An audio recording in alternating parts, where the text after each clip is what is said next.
보실 말씀은 마태복음 4장 23절에서 25절 말씀까지 제가 성경으로는 신약성경 5페이지입니다. 우리 세 절이기 때문에 오늘 말씀은 우리가 함께 힘차게 우리 같이 봉독하시도록 하겠습니다. 마태복음 4장 23절에서 25절 말씀입니다. 예수께서 온 갈릴리에 두루 다니사 그들의 회당에서 가르치시며 천국 복음을 전파하시며 백성 중에 모든 병과 모든 약한 것을 고치시니 그의 소문이 온 수리아에 퍼진지라. 사람들이 모든 앓는 자 곧 각종 병에 걸려서 고통당하는 자 귀신 들린 자 간질하는 자 중풍병자를 데려오니 그들을 고치시더라. 갈릴리와 데가볼리와 예루살렘과 유대와 요단강 건너편에서 수많은 무리가 따르니라. 아멘. 우리가 지금 신약에 와서 신약의 두 번째 시간 예수 그리스도 2에 관련돼서 우리 같이 보려고 합니다. 우리 구약과 신약의 시대를 우리 간단하게 한번 정리해 보실까요? 구약의 시대는 저희가 10개의 시대로 나누었죠. 창조시대, 족장시대, 출애굽 광야시대, 정복시대, 사사시대, 단일왕국시대, 분열왕국시대, 포로시대, 포로기한시대, 침묵시대로 우리가 나눌 수가 있었습니다. 그 뼈대가 되는 역사서의 말씀을 중심으로 우리가 살펴보게 됐죠. 신약은 우리가 신약시대의 흐름을 보면은 예수 그리스도의 시대, 예수 그리스도의 시대는 또 세 부분으로 우리가 나눌 수가 있습니다. 공생애 전에 예수님의 어린 시절과 이 세례와 시험받았던 사건들, 그리고 예수님의 공생의 시대, 그리고 예수님께서 이 십자가와 부활 승천의 이 사역을 감당하셨던 시대로 우리가 나눌 수가 있죠. 예수 그리스도의 시대 다음에는 성령의 시대가 오는데, 예수 그리스도의 뒤를 이어서 예수 그리스도의 사역을 감당했던 교회 시대가 있고, 또 이 성령 시대에는 선교 시대로 우리가 나눌 수가 있습니다. 사도행전 15장의 예루살렘 공의회를 중심으로 해서 교회 시대와 우리 선교 시대로 이렇게 구분을 할 수가 있죠. 예수 그리스도 시대의 공생의 전의 모습을 우리가 이렇게 요약을 할 수가 있습니다. 하나님의 아들이 인간의 몸으로 오셔서 인간과 똑같은 삶을 사셨고 세례와 시험 받으심으로 공생애를 준비하셨다. 그래서 예수님이 이 동정녀로 태어나신 것, 우리와 똑같은 사람이 돼 죄가 없으신 예수님, 또 그 예수님이 온 인류를 구원하기 위해서 우리의 왕으로 오셨음을 말씀하는 마태와 누가의 족보에 관한 내용, 또 예수님이 이 세례를 받으심으로 말미암아 하나님의 모든 의를 이루셨고, 또 세례 요한은 세례를 통해서 예수님을 온 이스라엘에 나타내기 위해서 세례를 베풀죠. 이 세례를 통해서 예수님이 세례 요한의 이 바톤을 이어서 예수님이 사역을 감당하시는 것을 보게 됩니다. 그런 예수님이 광야에서 줄이신 가운데 첫 번째 아담이 에덴에서 오늘 시험을 받았던 것처럼 예수님은 광야에서 시험을 받으셨는데 말씀으로 이기셨던 모습을 우리가 볼 수가 있습니다. 특별히 육신의 정욕과 안목의 정욕과 이생의 자랑과 관련된 요한일서 2장 16절에 이 세상의 것에 유혹을 받을 때 예수님이 말씀으로 이기셨음을 우리가 보게 되죠. 그런데 사탄은 잠시 예수님을 떠났다는 것을 우리가 알 수가 있습니다. 그렇다면 오늘은 공생애에 관련된 예수 그리스도의 시대 두 번째 모습을 우리가 같이 보기를 원합니다. 공생애는 하나님 나라 회복을 위해 교육과 선교와 치유와 제자훈련의 사역을 하신 시대로 우리가 볼 수가 있습니다. 우리가 오늘 읽었던 마태복음 4장 23절에서 25절 말씀, 그리고 마태복음 9장 35절 말씀에도 보면은 예수님의 공생애를 이렇게 요약해서 말씀을 하고 계시죠. 예수께서 온 갈릴리에 두루 다니사 그들의 회당에서 가르치시며 천국 복음을 전파하시며 백성의 백성 중에 모든 병과 모든 약한 것을 고치셨다. 그래서 예수님이 가르치시고 또한 전파하시고 고치시는, 그래서 이 세 가지를 교육과 전파와 또한 이 치유 그리고 그 일을 위해서 제자 훈련을 하셨던 것이 예수 그리스도께서 공생애 가운데 행하셨던 일임을 우리가 알 수가 있습니다. 그런데 예수님의 공생애를 우리가 초기 사역과 후기 사역으로 조금 분류를 해서 볼 수가 있습니다. 초기 사역에는 예수님께서 직접 가르치시고 선포하시고 고치시며 사람들을 회복시키셨던 갈릴리를 중심으로 예수님의 사역을 볼 수가 있죠. 그리고 후기 사역은 우리가 보통은 이 제자들을 파송한 시간, 그리고 예수님께서 이 제자들로부터 예수님이 누구신지 고백을 받았던 때를 우리가 후기 사역으로 볼 수가 있는데, 제자들을 훈련시키고 순환을 예고하시며 십자가를 준비하시는 시간으로 우리가 볼 수가 있습니다. 그래서 이 초기 사역과 후기 사역은 임의로 나눈 것이기 때문에 예수님의 공생의 일을 우리가 조금 더 자세히 살펴보기 위해서 임의로 나누었다는 것을 우리가 염두에 두셨으면 좋겠습니다. 자, 그렇다면 예수님의 공생의 초기의 모습을 한번 보실까요? 예수님의 초기 사역은 주로 가버나움을 중심으로 갈릴리에서 이루어졌음을 말씀합니다. 여러분, 이 가버나움은 나움의 동네라는 뜻을 가지고 있죠.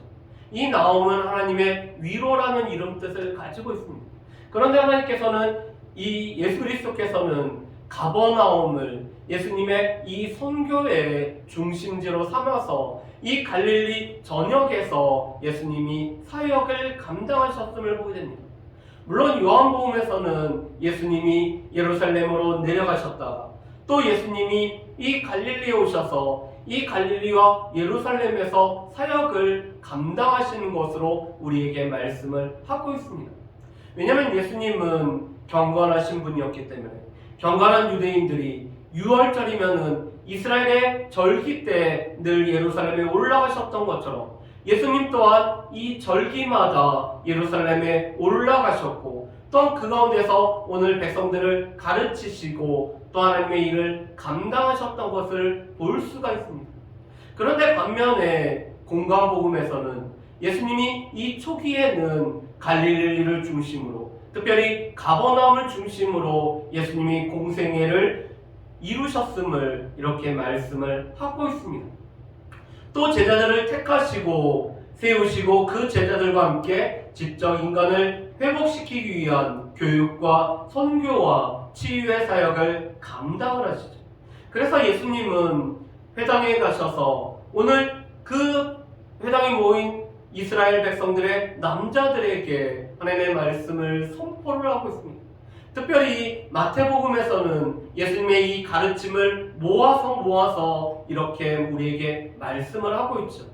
마태복음 13장 말씀에 보면은 예수님이 하나님 나라에 관해서 비유로 설명을 해주고 계십니다. 이 비유라는 것은 우리에게 익숙한 것을 가지고 우리에게 익숙하지 않은 것을 설명하는 방법이었죠. 하나님 나라를 우리의 인간으로는 정확하게 알 수 없기 때문에 예수님은 비유를 통해서 하나님 나라에 관해서 설명을 해주십니다. 그러면서 마태복음 5장에서 7장 말씀에 보면은 우리가 잘 알고 있는 산상수훈이라는 말씀, 그래서 하나님 나라 백성들의 삶의 모습에 관련돼서 5장에서 7장에 걸쳐서 말씀을 하고 계시죠. 그리고 마태복음 10장 말씀에 보면은 제자들을 파송하면서 오늘 제자들이 그 예수님의 파송을 받아서 어떻게 이스라엘을 다니면서 하나님 나라를 전파해야 되는지에 관해서 말씀을 하고 있습니다.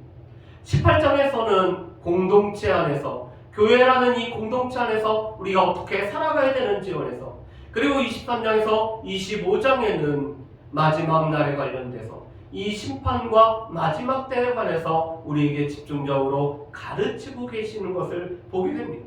그래서 예수님은 하나님 나라에 관해서 가르치시는 일을 감당하시죠. 그뿐만 아니라 예수님은 하나님 나라를 선포하고 계십니다. 그리고 그 하나님 나라를 선포하는 사역과 더불어서 오늘 각종 병든 자들을 고치시죠. 또 귀신을 쫓아내심으로 말미암아 이 병으로부터 우리를 자유케 하시는 일을 하고 계십니다. 자, 그렇다면은 제자들을 택하시는 모습을 우리가 한번 보실까요? 오늘 제자들에게 나를 따라오라고 예수님은 말씀을 하십니다. 그런 예수님의 이 부르심에 응답하여서 오늘 제자들은 자신들의 이 것을 버리고 예수님을 따르게 되죠. 그래서 베드로와 안드레는 이 배를 버리고 예수님을 따르는 모습을 보게 됩니다. 야고보와 요한은 그 아버지와 함께 하던 모든 일을 버리고 따르는 모습을 보게 되죠.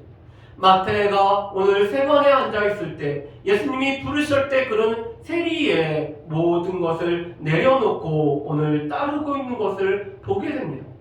그런데 누가복음 9장 6장 12절에서 13절 말씀에 보면은 예수님이 하나님께 기도하고 제자들을 부르셨다라고 말씀을 하고 있습니다. 예수님이 제자들을 부르기 전에 예수님은 이미 하나님 앞에 이 제자들을 위해서 기도하였고 어떠한 사람들이 제자가 될지 기도한 가운데 그들을 택하시고 부르셨을 때 오늘 부름받은 제자들이 예수님을 따르는 모습을 우리가 볼 수가 있습니다. 예수님의 12제자, 이 12사도에 관련돼서 어떠한 한 사람이 이런 인사의 평가를 한 적이 있습니다. 우리가 어떤 직업을 갖기 위해서 취직을 하기 위해서 면접을 보는 것처럼 이 인사 담당관이 12명의 제자의 리스트를 놓고 살펴봤더니 예수님에게 어울릴 만한 제자는 딱 한 명이라고 이렇게 평가를 한 적이 있습니다. 그 사람은 다름 아닌 가룟 유다였죠. 어떻게 보면은 예수님의 제자들은 어부였고 또 멸시받는 세리였고 그 가운데는 또 열심당원이 있었고 이들은 다 하나같이 어딘가 부족한 자들이었습니다. 그렇지만 예수님은 그들을 부르실 뿐만 아니라 그들이 예수님 앞에 부르심에 응답하여서 오늘 따라올 때 그 제자들을 통해서 하나님의 일들을 감당을 하고 있는 것을 볼 수가 있죠. 두 번째로 우리 예수님의 이 두 번째 사역이었던 우리 선교의 모습을 우리 한번 봤으면 좋겠습니다. 예수님은 회개하라 천국이 가까이 왔느니라고 이때로부터 비로소 예수님이 선포하심으로 예수님의 공생애를 시작을 하고 있는 것을 보게 됩니다. 그래서 마태복음 4장 17절 말씀에 보면은 예수님이 이때로부터 비로소라는 말씀이 나오고 있죠. 그런데 예수님이 회개하라 천국이 가까웠느니라고 말씀하신 말씀은 세례 요한이 선포했던 말씀이었습니다. 죄사함을 얻기 위한 회개의 세례를 베푸는 이 세례 요한이 회개하라 천국이 가까이 왔느니 천국이 가까이 왔기 때문에 그 천국을 맞이하기 위해서는 우리가 죄를 회개하고 예수님을 우리 마음 가운데 모시는 일이 필요하다라고 선포를 했었죠.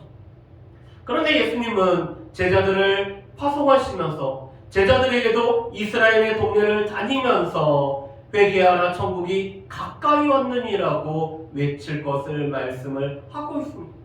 이것은 여전히 우리 가운데도 회개하라 천국이 가까이 왔느니라, 여전히 우리 가운데 하나님 나라 하나님의 다스림을 받기 위해서는 우리의 죄 문제가 해결되어야 되기 때문에 회개할 뿐만 아니라 예수 그리스도를 영접하는 것에 관해서 우리가 선포해야 되는 사역이 우리 가운데 필요한 것을 볼 수가 있습니다.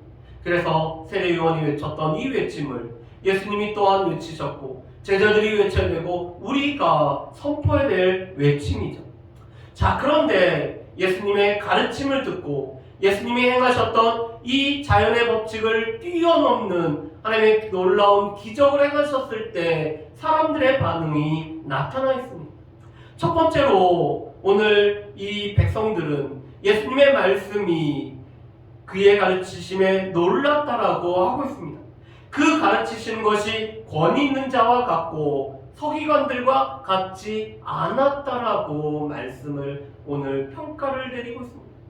예수님이 이 산성수훈의 말씀을 선포하셨을 때 이 말씀은 권세 있는 자의 말씀이었습니다. 그래서 이 권세 있는 자의 말씀을 들은 모든 무리들은 놀라게 되죠. 특별히 예수님이 이 고향이신 나사렛에서도 외쳤을 때, 오늘 나사렛에서 이사의 말씀을 선포하셨을 때 나사렛 회당에 있는 사람들은 예수님을 보고 그 목수의 아들이 아니냐라고 오늘 물어봅니다. 우리가 알고 있던 그 목수의 아들이 아닙니다. 그런데 그 가르치심에 놀라고 있는 거죠. 예수님의 가르치심에 놀라는 이유는 예수님의 가르치심이 권세 있는 자와 같았기 때문에 그렇습니다. 그런데 이 권세 있는 말씀을 하신 예수님의 말씀은 권세 있는 행동을 통해서 예수님이 어떤 분인지를 우리에게 보여줍니다. 그래서 마태복음 8장 27절 말씀에 보면은 예수님이 이 바람과 바다의 물결을 잔잔케 할 때 배에 타고 있던 제자들이 이렇게 이야기를 하고 있습니다. 이가 어떤 사람이기에 바람과 바다도 순종한가? 여러분, 바람과 바다가 순종하는, 바람과 바다를 순종케 하는 분은 오직 하나님만이 하시는 일이었습니다. 하나님께서 이 천지를 창조하신 하나님께서 이 자연을 다스리고 또한 바다를 다스리고 풍랑과 바람을 다스리시는 분은 하나님이셨습니다. 그런데 예수님이 이 갈릴리 바다를 잔잔케 하는 것을 보고 배에 타고 있던 제자들이 이렇게 물어본 거죠. 이가 누구이시기에, 어떤 사람이기에 바람과 바다도 순종하는 것. 그래서 예수님의 이 기적은 예수님이 어떤 분이며, 예수님께서 오늘 이 예수님의 이름으로 이 귀신을 쫓아내고 병든 자를 고치신 것은 하나님 나라가 이 땅에 이미 도래했다는 것을 선포하는 것이었습니다. 그래서 기적이라는 것은 예수님이 어떤 분이시며 예수님의 이 기적을 통해서 하나님 나라가 이 땅에 이미 임하였다는 것을 보여주는 것이 기적이죠. 그래서 조금 더 나가보면은 마태복음 14장 33절 말씀에 보면은 이 바다 위를 걸어오시는 예수님을 보고 또 베드로가 그 예수님에게 저도 예수님이 명하시면은 바다를 건너게 하겠습니다라고 오늘 이야기했을 때 그 예수님을 향해서 나가다가 물에 빠졌던 베드로, 그 베드로를 건져서 예수님이 배에 타셨을 때 제자들이 이렇게 고백하죠. 진실로 하나님의 아들이시옵소서. 하나님의 아들이심을 고백하는 것이 기적을 통해서 오늘 제자들이 고백하는 것임을 볼 수가 있습니다. 그래서 예수님의 공생애는 예수님이 하나님 나라를 전파하시는 선교의 사역과 또한 많은 백성들을 가르치시는, 때로는 회당에서, 때로는 이 산에서, 때로는 바닷가에서, 오늘 백성들이 모이는 곳에서 예수님이 가르치셨던 일들, 또 예수님은 이 각종 질병을 고치셨기 때문에 예수님이 계신 곳이면은 오늘 각종 질병을 가지고 있는 사람들이 모였던 것을 볼 수가 있습니다. 그래서 우리가 오늘 읽어봤던 마태복음 4장 24절과 25절 말씀에 보면 예수님의 소문이 온 수리아에 퍼진지라 사람들이 모든 앓는 자, 각종 병에 걸려서 고통당하는 자, 귀신 들린 자, 간질하는 자, 중풍병자를 데려오니 그들을 고치셨다라고 말씀을 하고 있습니다. 여러 가지 질병들, 또 이 질병으로 말미암아 오히려 사람들은 이 질병에 걸린 자들을 만지면은 그 만진 사람이 부정하게 된다라고 여겼지만 오히려 예수님은 이 질병에 걸린 자들을 만지심으로 말미암아 그들을 고치시고 또한 그들의 이 부정함을 깨끗게 하시는 놀라운 일을 행하셨던 것을 보게 됩니다. 그런 예수님께 사람들은 갈릴리와 데가볼리와 예루살렘과 유대와 요단강 건너편에서 수많은 무리가 따랐다라고 말씀을 합니다. 예수님이 주로 사역하였던 갈릴리 지역과 또 이방의 지방으로 불려지는 10개의 이방 도시로 이루어진 데가볼리, 그리고 예루살렘과 유다에서 요단강 건너편인 요단강 동쪽에서도 오늘 이 수많은 사람들이 예수님 앞에 따랐던 모습을 우리가 볼 수가 있습니다. 자, 그렇다면은 예수님의 이 공생의 후기의 모습을 우리가 같이 한번 보실까요? 예수님의 공생의 후기는 갈릴리 북부를 비롯해서 온 이스라엘을 두루 돌아서 예루살렘까지 여행하시며 제자들을 훈련을 시키고 있습니다. 그래서 이 마가복음을 보면은 길에서라는 단락이 나옵니다. 예수님이 예루살렘을 올라가는 길에서 오늘 제자들을 가르치시고 오늘 예수님의 순환을 예고하시는, 그렇지만 그 길 가운데서 제자들은 예수님의 이 순환의 내용들을 잘 이해하지 못한 나머지 그들 중에서 누가 큰지 다투는 내용들이 이 길 단락이라는 곳에 나오고 있죠. 또 누가복음 9장 말씀부터 보면은 예수님이 예루살렘으로 올라가시는 중에 있었던 내용들로 기록되어 있는 것들을 볼 수가 있습니다. 그런데 이 예수님은 제자들에게 초점을 맞춰서 오늘 제자들에게 오늘 예수님이 훈련시키시는 것이 이 후반기에 우리 중요한 부분이라고 할 수가 있습니다. 자, 그렇다면은 여러분들한테 한번 질문을 해볼까요? 사복음서 중에서 특별히 다른 복음서에서는 안 나오는 기적이 많이 나와 있는 복음서가 어떤 복음서일까요? 마태와 마가와 누가, 요한복음 중에서 아마도 요한복음이 7개의 기적 얘기가 나와 있는 요한복음만이 다른 복음서하고는 다르게 요한복음에만 있는 이 기적들의 내용들이 있을 것입니다. 물론 누가복음에서 보면은 나인성 과부의 아들을 살리신 사건, 마가복음에 보면은 예수님이 이 눈먼 사람을 진흙을 이겨서 이 눈을 뜨게 하는 소경을 고치시는 사건이 기록이 되어 있습니다. 복음서에는 어떤 복음서에는 기록되어 있는 기적의 내용이 다른 복음서에는 없는 내용들도 있죠. 그리고 다른 복음서에서 기록하지 않은 내용을 요한복음에서와 같이 이렇게 기록한 말씀도 있습니다. 자, 그렇다면 한 가지 더 질문을 한번 드려볼까요? 자, 그렇다면은 마태, 마가, 누가, 요한복음에서 다 다루고 있는 기적이 있습니다. 어떤 기적이 그 기적일까요? 그렇죠. 오병이어 기적이 사복음서에서 다 다루고 있습니다. 자, 그래서 우리가 이런 구조를 한번 볼 수가 있습니다. 예수님이 오병이어의 기적을 행하시고 오늘 제자들에게 사람들이 나를 누구라 하느냐, 너희는 나를 누구라 하느냐라는 이 제자들의 고백을 들으시고 예수님이 비로소 예수님의 순환과 또 예수님의 이 죽음과 부활에 관해서 말씀을 하시기 시작했다는 것입니다. 그래서 마태, 마가, 누가복음을 보면은 이 오병이어 사건 후에 제자들에게 예수님이 누군지 물어보는 질문이 나와 있습니다. 물론 마태복음에 보면은 오병이어 말고도 칠병이어 사건이 나오지만 누가복음에는 오병이어 사건 다음에 바로 예수님이 제자들에게 묻는 내용들이 나와 있습니다. 그래서 이 오병이어를 통해서 떡 5개와 물고기 2마리로 이 5,000명이나 되는 남자를 먹이신 사건 후에 이 사건을 통해서 예수님이 과연 어떠한 분인지를 보여주는 이 놀라운 사건 후에 제자들에게 내가 누군지를 물어봅니다. 사람들은 예수님에 관해서 세례 요한이다, 선지자 중에 한 사람이다라고 대답을 하지만 베드로는 이렇게 고백하죠. 주는 그리스도시요 살아계신 하나님의 아들이십니다. 그래서 예수님이 우리의 구원주가 되시며 또한 지금도 살아 역사하시는 하나님이 된다라는 이 고백을 합니다.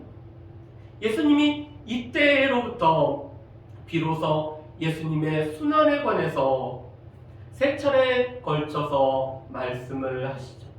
왜냐하면 예수님에 대한 바른 고백이 없이는 예수님의 순환을 이해하지 못할 뿐만 아니라 예수님의 이 순환과 함께 오늘 제자들이 예수님과 함께 할 수가 없기 때문에 예수님이 누구신지 바른 고백을 후에 바로 이 예수님의 순환에 관련돼서 말씀한 것을 볼 수가 있습니다. 그래서 우리 말씀을 보면은 이렇게 되어 있죠. 이때로부터 예루살렘에 올라가 많은 고난을 받고 죽임을 당하고 제3일에 살아나야 할 것을 비로소 나타내셨다라고 말씀을 합니다. 이게 바로 마태복음 16장 21절에 나와 있는 말씀이죠. 그래서 예수님은 세 차례에 걸쳐서 오늘 제자들에게 예수님이 순환을 당하시고 오늘 이방인에게 넘겨지고 예수님이 십자가에서 죽으시지만 예수님은 부활하실 것이며 제자들보다 먼저 갈릴리에 가 있을 것을 말씀을 하고 계십니다.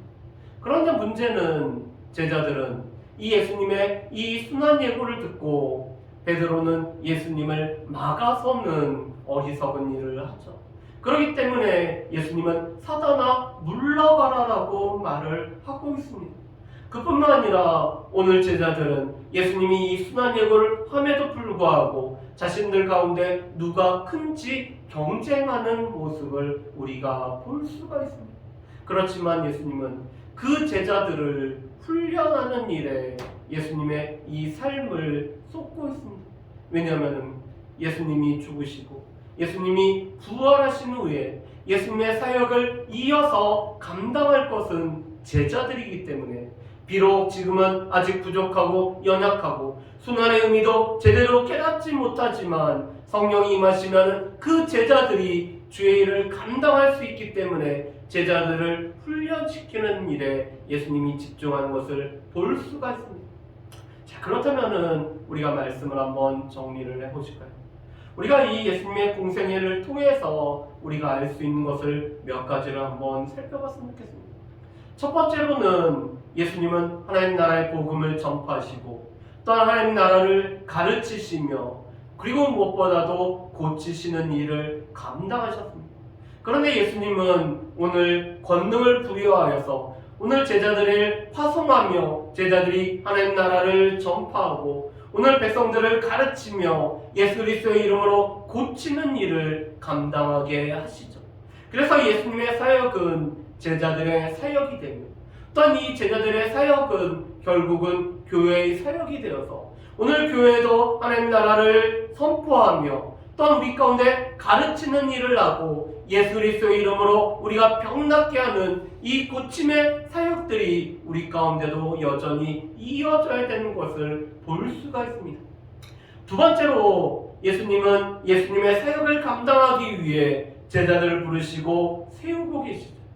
우리 마태복음 28장 19절에서 20절 말씀을 보면은 이것을 우리가 지상명령이라고 말씀합니다. 예수님이 우리에게 명령하신 가장 중요한 가장 위대한 명령이라고 말씀하시죠. 그런데 이 명령을 우리에게 이렇게 말씀합니다. 그러므로 너희는 가서 모든 족속을 제자로 삼아 아버지와 아들과 성령의 이름으로 세례를 주고 내가 분부한 모든 것을 가르쳐 지키게 하라라고 말씀을 합니다. 이 마태복음 28장 19절에서 20절 말씀에 보면은 동사의 형태로 4개의 단어가 나옵니다. 너희는 가라, 제자를 삼아라, 분부한 세례를 베풀라, 그리고 분부한 모든 것을 가르치라라는 이 동사 형태가 4가지가 나옵니다. 그런데 여러분 여기서 주 동사는 제자를 삼다라는 것입니다. 가고 세례를 베풀고 오늘 분부한 모든 것을 가르쳐 지키게 하는 것은 분사의 형태입니다. 그래서 가는 이유도 제자를 삼기 위해서, 오늘 세례를 베푸는 것도 제자를 삼기 위해서, 예수님이 분부한 모든 것을 가르쳐 지키게 하는 것도 예수님의 제자를 삼기 위함입니다. 그래서 우리 가운데 이 제자를 삼는 것, 예수님의 제자를 우리가 삼는 것, 우리가 예수님의 제자가 되고 예수님의 제자를 삼는 것은 교회 사역의 본질입니다. 그래서 우리가 감당해야 될 것은 예수님이 자신의 삶을 나누면서 오늘 제자들과 함께하며 그들을 가르치시고 오늘 그들을 케어하시고 그들을 주의 제자로 양육하시고 사도로 보내셨던 것처럼 우리 또한 우리가 예수님과 동행함을 통해서 우리가 예수님으로부터 배움으로 제자가 될 뿐만 아니라 우리가 권능을 받고 또 우리가 제자 삼는 사역을 감당함으로 말미암아 이 제자를 통해서 여전히 하나님 나라가 선포되어지는 데는 놀라운 역사들이 나타나야 됩니다. 어떻게 보면은 이 지금의 다단계라고 불리는 것이 어떻게 보면 예수님이 제자들을 통해서 제자들이 또 다른 제자를 삼고 그 제자들이 또 다른 제자를 삼아서 전 세계를 복음화하게 하는 이런 다단계와 같은 구조로 이루어지는 것들을 보게 됩니다. 그래서 우리 또한 예수님께서 우리에게 분부하신 우리에게 명령하신 우리가 제자를 삼아서 또한 제자가 되고 제자를 삼는 사역들을 우리가 늘 감당을 해야 되는 것. 세 번째로 예수님은 우리가 예수님에 관해서 바른 고백을 하기를 원하고 계십니다. 우리 찬송가 96장을 보면 예수님은 누구신가? 예수님은 누구신지에 관해서 우리는 끊임없이 고백을 해야 되며 우리가 예배를 통해서도 나에게 예수님은 어떤 분인지를 우리는 늘 끊임없이 고백하는 시간을 갖습니다. 그런데 우리의 이 바른 신앙 고백이 있어야지만이 예수님과 예수님의 사역에 관해서 우리가 분명히 우리가 이해를 하고 또한 우리가 이 사역에 우리를 부르셨음을 우리가 인정하며 우리가 따라갈 수 있는 것들을 보게 됩니다. 그렇기 때문에 우리에게도 필요한 것은 예수님에 대한 바른 고백. 주는 그리스도이실 뿐만 아니라 살아계신 하나님의 아들이십니다. 주님께서 우리의 구원자가 되시는 그리스도가 되시며 여전히 우리의 삶에서 역사하시고 우리의 삶에 함께 하시는 살아계신 하나님이십니다라는 것을 늘 고백함으로 말미암아 이 고백 가운데 예수님과 예수님의 사역을 온전히 알고 그 사역을 감당할 수 있는 저 여러분들 되시기를 주님의 이름으로 축복합니다.